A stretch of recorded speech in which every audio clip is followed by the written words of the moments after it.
Welcome, David. Thank you, Lee. So, welcome to your second day on the job. How was day one? Day one was pretty good. I mean, Yeah? what could be better? Spend time with clients and women, two of my top priorities. There you go. What did people back home at the mothership think that you were here in California with, I don't know, 400 or 500 powerful women? Well, I started the day in New York, and we had our regular weekly management committee meeting, and I came out in the afternoon. I had the privilege of being here last night, spent some time with some clients, here at a little round table, and had a couple of conversations, but I think people think it's great. We've got a great contingent of awesome leaders from the firm who are out here and have participated in this, and we love the partnership we've had for years with this event, and in particular, we're just very proud of 10,000 women in the partnership and all the sponsorship we've been able to provide around that program, which we continue to be very excited about. I want to ask you about diversity. You have taken a leading role in pushing for diversity at Goldman Sachs, especially with gender diversity, and I have some numbers that this year your new class out of college is going to be 44% female, up from 41% last year. Your intern class is going to be 47%. That was deliberate by moves that you and the firm have made. What exactly did you do to get to those numbers? Well, we're a human capital organization. Our people are what differentiates the firm, and I started asking some very tough questions about why, when we recruit out of school, we weren't at 50-50 from a gender diversity perspective. And by the way, not just gender, but also, looking at other underpopulated groups, underrepresented groups, where certainly we wanted to make progress. We have this kind of ecosystem at Goldman Sachs where we hire between 2,000 and 3,000 people out of undergraduate school every year. They come to Goldman Sachs, they get training. Some of them stay for decades. Some of them stay for 2 to 5 years and then go off and do other wonderful things, but continue to be attached to the community. And so it's a really, really important thing that we can attract the best and the brightest from all over. And it's something that we're very proud of, but it's something that takes a lot of work. And without real diversity and real openness and real inclusion, you can't do it. But did you have to change the way? We had to tweak the way we do things. And by the way, I think it's a good lesson on all these things. When you want to make changes, sometimes you have to get just simple and practical to what will move the needle. And so in this case, I said to people, look, we're gonna change the way we recruit to do this. And for example, we started with our investment banking business. We get tens of thousands of applications for our investment banking business. But in practical terms, we get about 12 to 15,000 a year that are really qualified candidates. Now still, when you look at that, if it was 12,000, it would be about 8,000 men and 4,000 women. But they're all really qualified candidates. If the recruiting process lets it go on its own way, lets the historical biases come in, you wind up with something that looks like 2/3, 1/3. But if you actually say, let's go get the 150 best women out of the 4,000 qualified women, and let's take the 150 best men, you wind up in a different place. And that's moved the needle, and it's changed the perspective of allowing people to just gravitate to some of the biases that were built in the system. And so in 1 year, we moved it 3 percentage points, and we'll keep pushing at it. So that's progress, and Goldman has a number of senior women who are here, a number of partners, a number of women across the organization. But when it was time to pick a new CEO, the parlor game and the short list and the horse race, there wasn't a woman in the final two. The final two, but even, And so is that something at the very, very top ranks that you were trying to change? Do you think that you have some work Absolutely. to do there? Look, one of the things I was asked yesterday, we were at a round table, and I was asked, when you take a job like this, you start thinking about your legacy. One of the things I'd really like to be my legacy is to find a way, as I run the firm, to change that and to make sure that there are not just women, but other, diverse candidates in the mix for the leadership jobs across the firm. Now, you have to remember, I've been at this for 35 years. I started in 1984, and I've worked through this process. When I started, it was like 90-10, and so that's not a reason for why we're here, but it's changing. It takes time. There's more to do. We're working at it, but I view it's my job to advance that materially in my tenure and have a different result, potentially when we get to the next succession. How else will you put your stamp on Goldman Sachs? What will the David Solomon Goldman Sachs look like? And how will your leadership style be different from Lloyd Blankfein? Well, I'm not as funny as Lloyd. So, I mean, and all of you have experienced Lloyd before. I'm definitely not as funny as Lloyd. Look, I think about the firm through the eyes of our clients. And principally, everything we do at Goldman Sachs starts and finishes with our clients. We primarily deal with 3 different big buckets of clients. We deal with governments and corporations. We deal with institutions, and we deal with individuals. And so as I look to think about the firm and the way I want to run the firm, I want to really think about how do we do the best that we can, for those clients. What are the products and services we're offering? Are they differentiated? Are we special? Is there value in the process of what we do? Because if there's not, it's like any of the other businesses you're all running. If you're not doing something that really is adding value, at the end of the day, it's hard to have a very, very strong, sustainable business. And so I'm very, very focused on the way we face our clients. What do we do for our clients? Now, to do that in our business, it's really about marrying a handful of things together. The most important is people, really high-quality people. And then in this day and age, it's about having great technology and innovation and putting that together with great people. And so those are things that I focus on. It brings you back to diversity, but it also brings you back to the kind of organization that I want to lead. To be a really attractive organization for people today, I think you have to be an organization that has soul. I think you have to be an organization that has heart. We have 40,000 employees. Approximately 60% of them are 30 years old or less. And so as you think about that organization, what is a modern Goldman Sachs that is a really appealing place for people to work hard, achieve a lot, have great experiences, create opportunities for them to do great things at Goldman Sachs or elsewhere as they pursue other things in their career. And I think to lead the firm, that's got to be an important part of the equation. Bringing heart and soul to Goldman Sachs. Let me also ask you, much has been made over the fact that you come from an investment banking background. Lloyd Blankfein was a trader by trade and by background, and that's how he rose through the ranks. That's how he populated his leadership team, much of it. Is this a sort of cultural shift and a sort of center of gravity shift of Goldman? It's Goldman Sachs has been around for a long time. Next year we'll celebrate our 150th anniversary as a company. And there have been bankers that have run the firm. There have been traders that have run the firm. The interesting thing about me is the narrative is that I'm a banker, but actually I started my career as a bond salesman and a trader. And I actually was hired into the firm, in the fixed income business, although I spent time before that as an investment banker, and the bulk of my, career has been as a banker. To lead this firm, you need to understand all the businesses. One of the great things about Lloyd was extraordinary at really understanding our different businesses and how they operated. The narrative's a nice narrative, but if you go back to what we're trying to do, we're trying to deliver for our clients, and whether you're a banker or a trader by background, making sure we bring great people, great technology, marry it up, have really great advice for our clients is what will differentiate us in the long run. And where do you plan on taking the business? The trading business has been challenged for all banks since the financial crisis, particularly for Goldman. Investment banking is on the rise. What is going to be the next big growth area for Goldman? Well, we actually have a pretty diverse business, at this point in time, and it's one of the things that's changed over the last decade. The business was a much bigger trading business, and I'd like to say that it's more diverse because everything else grew massively and trading stayed the same. But as the world's changed, trading has become a smaller component of the business, and the other businesses have grown a little bit. I think when you look at Goldman Sachs, we have to continue to grow, as any business does, to really sustain and move forward. The biggest opportunity I think we have in the near term is when you look at our core groups of clients, there are products and services that a big financial institution that's global, that's at scale like us, can deliver for our various client constituencies. They're businesses we're not in. And what technology is actually allowing is for you to compete more freely in some of those businesses without having to have 10 or 15% market share. And so we're looking at ways that we can expand services that we provide to corporations. We're looking at ways that we can build out a platform that's broader for individuals. One of the things we're very, very excited about is what we're doing on our digital consumer banking platform, which is called Marcus, and that's a big growth opportunity for the firm. So I think the firm has a good platform of products and services that can broaden, what we do and further deploy, our brand to connect with consumers in institutions and corporations around financial services. So in addition to sort of the changing of the guard from trading to banking, there's another sort of shift that seems to be happening. So Lloyd was very active on Twitter.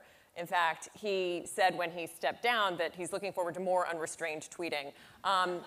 You last night posted your very first post on Instagram as David Solomon. You have another account for DJ D-Sol, which everyone probably knows. David is also a DJ in his spare time. We talked about that last year. If you don't know, he is a real one. And anyway, so you shared this Instagram post. Are you going to be an Instagram CEO compared with Lloyd being a Twitter CEO? Lloyd was definitely a Twitter CEO. Lloyd was not on Instagram. I am going to use Instagram as a platform. I think it's a great platform for me to communicate with our employees broadly across the firm and with our clients around the world. At the moment, I have 171 followers. We started as of yesterday morning, so I only have approximately 459,800 to go before I catch up to Jeff Bezos. So it's, but David Solomon is his name, but DJ D-Sol has 16,000. So you're going to have to even that out a little bit. My guess is the business platform expands. There'll be more focus on that. But you can follow either account. And look, it's a great way. Social media, it's important. If you go back to what I was saying about organizations have to have soul, organizations have to connect. Employees want to know what's going on with the people that are leading the organization, and they want to be connected to them, and not just in a business sense. And so these platforms are really an excellent way to communicate, stay in touch, and just be a little bit vulnerable to both your clients and your people. And I think that's hugely important for leaders today. You've talked a little bit about being a vulnerable CEO. Can you talk about what you mean by that a little bit? Look, it goes back to people are living very busy, very, very complicated lives, and they're very proud of where they work, but they want to be connected with the people that are leading them. And I think one of the things, my hobby in music has taught me a bunch of things, but the kind of the visibility of it in my visible position has changed the way I've thought about this a little bit. I was a senior person at Goldman Sachs for a long time. I've been on the management committee of the firm for over 15 years. I would walk in an elevator at the firm, and I always walked in, I'd be like, hi. And most people would kind of look at me and they'd be like, hi. Looking at their feet and kind of, cowering in the corner. I don't see myself that way. Others probably do. Especially after yesterday. But it's interesting, now, when people started seeing that I had this hobby and I was into music, people walk into the elevator, 24-year-old analyst at Goldman Sachs walks into the elevator like, hey, David, I saw your post on this, I heard your track on this, and they want to talk to you, they want to connect with you, and then the next thing you're talking about what they're doing at the firm, how they got to the firm, what business they're involved in, you're having a business discussion. And so being human, opening yourself up, exposing yourself, we all used to keep our private lives so separated from what we were doing in business. I think that's changed. I think it's increasingly important for leaders to just be a little bit more open about who they are as a person to really be effective with the people you're leading. Two final questions for you. One, I'd love your take on markets and where we are. A year ago, you had said that we had started to move a little too further out on the greed spectrum compared to the risk spectrum, and now markets are up another 15, 16% from last year. And I shouldn't do this, but I'll package another question. You're going to be heading to Washington soon, I think. How will the David Solomon Goldman Sachs engage with the Trump administration? So last year, when I said we were moving further out on the greed spectrum, I also remember saying that this could go on for a number of years. Mm-hmm. And so it has gone on. And actually, I said this to a handful of people last night, in the distribution of outcomes, I think particularly here in the US, I think it's going to continue to roll for a little bit. There's been a lot of late cycle stimulus that's pushing the economy along. I'm not a stock picker or a prognosticator, but we're definitely continuing to move out on the risk spectrum. But here in the US, the economy is pretty solid. Now, one of the things that is starting to happen is we are starting to see a little bit of a slowdown across Europe, a little bit of a slowdown or retrenchment in some of the emerging markets. And so while the US is racing ahead quite strongly, the rest of the world has slowed down a little bit. And I think one of the big questions is, how long can a little bit of a slowdown in the rest of the world go before it affects the US a little? And then just in 10 or 15 seconds, because we've got to move on, but what is your, in 10 or 15 seconds, how are you going to engage with the Trump administration? You're getting off. You noticed what I was doing. I was, yes. I was talking about the macro, which is a lot better. Now look, we engage with every administration. We engage in Washington with Democrats and Republicans alike. We have an agenda, our clients have an agenda, and so we work hard to make sure we're in the center of dialogues to help in any way that we can. And so we'll continue to do that just as we have in the past. Great. Thank you, David. Sure. Now we're going to turn to the second reason why we're up here today, which is to recognize the winners of the Goldman Sachs Fortune Global Women Leaders Award. This is the 11th year that Goldman has awarded this award, which recognizes one alum of the 10,000 Women program and one alum of the Fortune U.S. State Department Global Women's Mentoring Partnership. Goldman recently relaunched its education program online to reach more women globally and relaunching it in person in select areas. Before we bring out our winners, we're going to play a new video highlighting Goldman's work with its 10,000 Women program. I think that will be shown.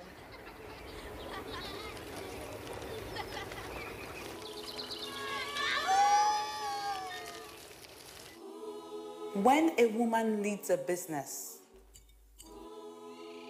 she will always have more than one bottom line. Her shareholders are her community. Her success is measured not only by dividends and profits,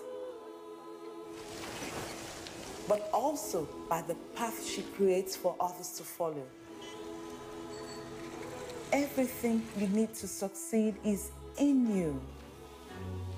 But first, you must make your plan. Powerful women empower the world. Being a part of the 10,000 Women program has made me daring.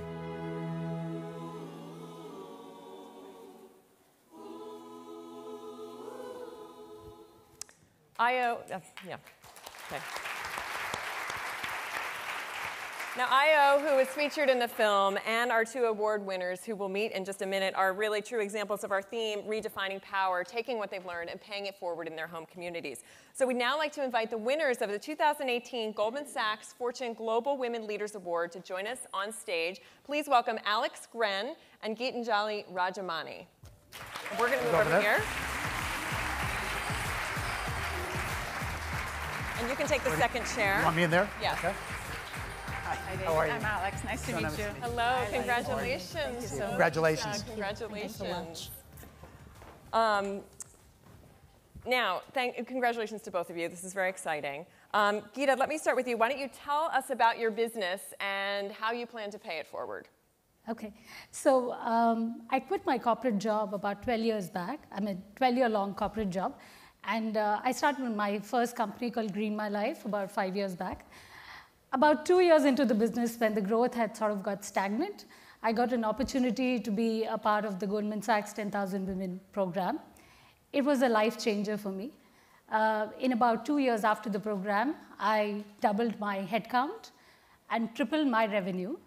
Yeah. Great. So not only that, but during the program, I also got working on another business idea.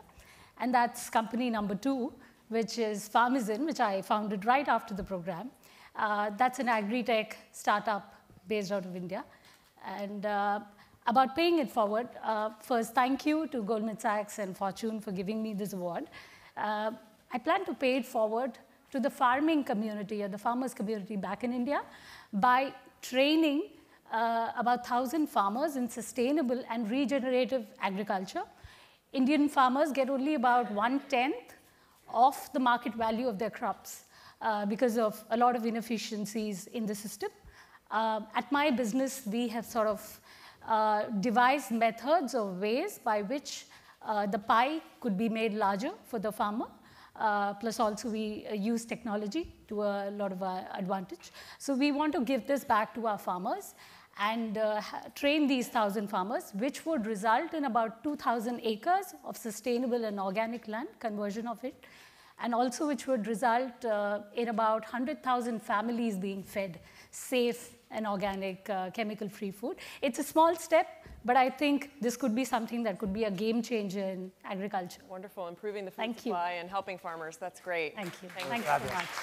Thank you. Alex, tell us about your work, what you do, and how you intend to pay it forward. Yes, my name is Alex Gren. I'm thrilled to be here. I'm country head and board member of the Fiserv International Group. We're a global leader of financial services technology around the world. I've been very lucky to work and live in various countries and focus on STEM activities, especially through the delivery of digitized solutions to various financial institutions around the world. Through my travels, work, personal experiences, I've understood and appreciated what a powerful enabler in education is, especially STEM education for young girls and women. I've worked in India and Pakistan and Lebanon and across Europe. I'm based in Warsaw now. This is where I was born. Warsaw has, being at the heart of Europe, we found throughout our history that education is the only valuable asset to invest in. We've had a tremendous transformation in the last 30 years, digital transformation being at the heart of it. And I want to take these experiences and create experiences for the refugee girls in Greece. There are over 20,000 of children in Greek camps. I know some of you perhaps go to Greek islands on holidays. You know, there are islands in Greece where there are refugee centers housing unaccompanied children who are in desperate need of inclusion and education. And I've been thinking about how to bring, focus also that's within my company on STEM and financial intelligence, and some of the work I've been doing on women empowerment issues with Vital Voices and Alice Nelson, the CEO. And I just thought, I'm connected to Greece. I used to live there, and I really wanted to pay it forward. Greece is a wonderful country going through some austerity measures, and we need to create some enablers for these children. They need to be included in the society. And the plan is to use this generous award from Goldman Sachs, Fortune, and build a larger alliance to just deliver educational series around STEM, computing, and coding for girls in those refugee camps. Thank you for the awards. And you lived in Greece because your family fled there from Poland when you were a teenager. Is that right? We lived there when I was 3 and when I was a teenager, yes. Okay, great. Alex was mentored by Kathy Murphy of Fidelity in 2015. And Kathy, it's important to note, has mentored every single year since our mentoring program started. So can we recognize all the mentors in the room who have mentored through our program? Please stand if you've been a mentor.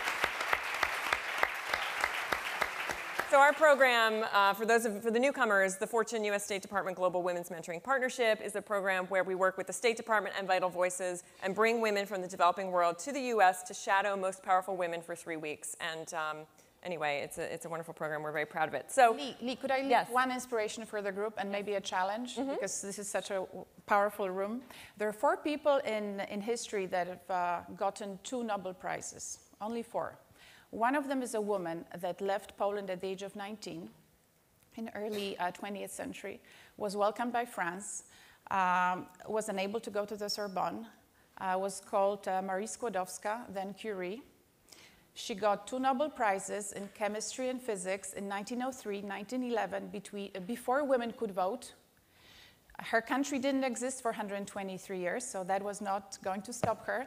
She's the only woman up to now that holds 2 Nobel Prizes. I hope we can create more women Nobel Prize winners and at least 1 or 2 Nobel Prize winners. So let's make that happen. That sounds good.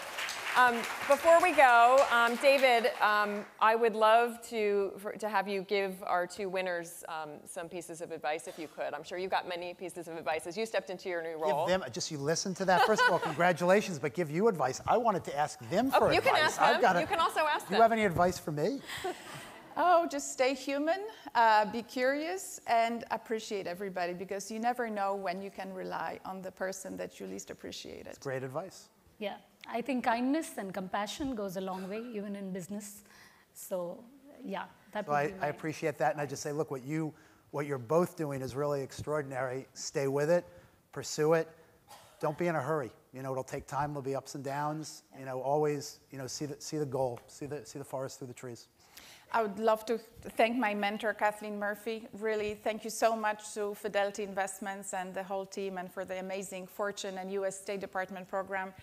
I think you create wonderful programs in the States. Well, thank you so much. And please join me in congratulating and thanking David for being here today. Thank you. All the best. Congratulations. Thank you. Wish you lots of good luck. Absolutely. Thank you. Congratulations.